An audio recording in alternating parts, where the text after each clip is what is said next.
Or broadcasting a baseball game and barely being able to see the ball.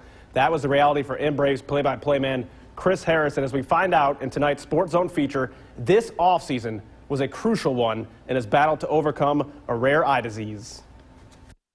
Playing right field today is Garrett Cooper.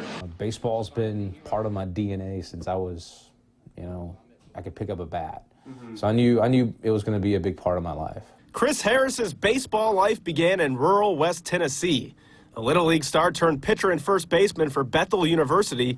After the final out, he traded a bat for a mic. How has Taiwan Walker improved from that start to now? The first sports I ever called on the radio was a girls' high school basketball game. The guy who I was doing it with just said, "Hey, you do the second half," and I was, super nervous, super shy. But for a guy who grew up listening religiously to the great Jack Buck, he knew what to do and didn't have to wait long for his first break. I was actually sitting at the Music City Bowl as a fan and got a call from the assistant GM for the then West 10 Diamond Jacks. This was in 2008.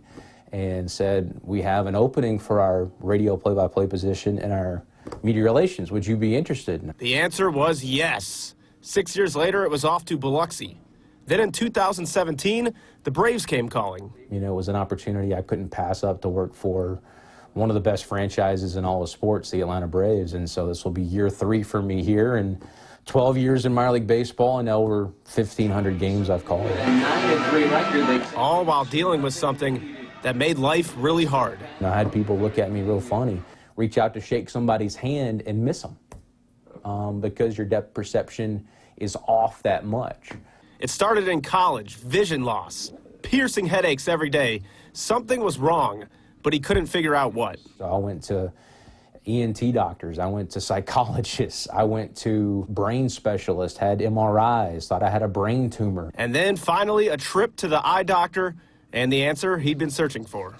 I knew something was up because he was acting strange, and he said, "You have a problem with your corneas." And I said, "Okay." He says, "You have a disease called keratoconus." And I'm thinking, wait, what did you say? It's a rare eye disease that has no cure, and eventually you go blind. So that rocked my world. Everything I'm thinking for my future has totally changed. Imagine that hanging over your head as you go to the office every single day. Not to mention the challenges it created during the game. I found ways to cheat. If I ever had to do any speaking, if I had to have notes, I would make sure to make them as large as possible. Nighttime was impossible. A ball goes up in the air.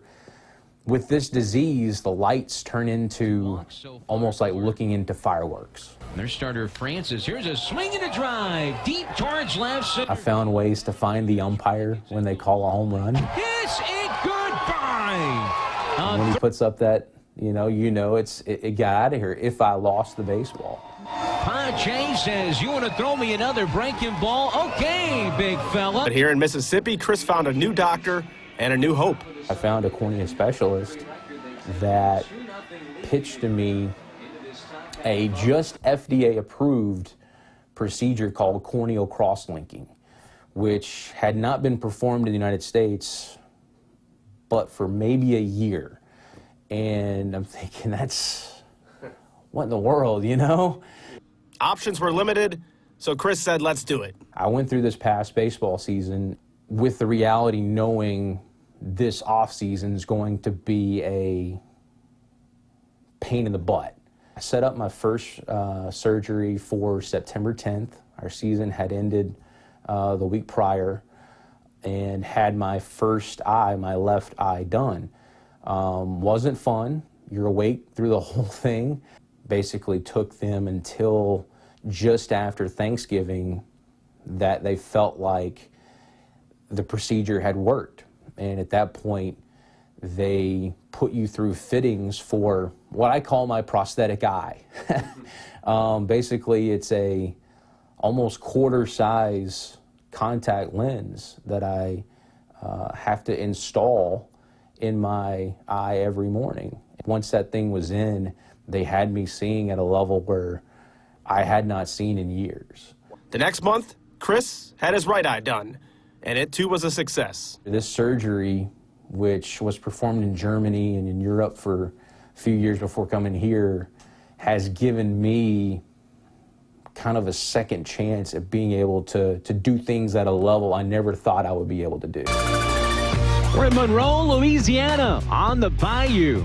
The 81st all-time meeting between the Ragin' Cajuns and Warhawks. Hopefully I can do my job as good as I've ever done it before. It's like a player that had Tommy John surgery. You know, you come back with that rejuvenated feel, like I can throw 95, hit those corners. Maybe I haven't done that in, you know, several years. And for the 1 in 2,000 people diagnosed with keratoconus, Chris wants them to know they're not alone. You know, there have been athletes that have been diagnosed with this. Just do your due diligence. Go to the eye doctor. Get your eyes checked.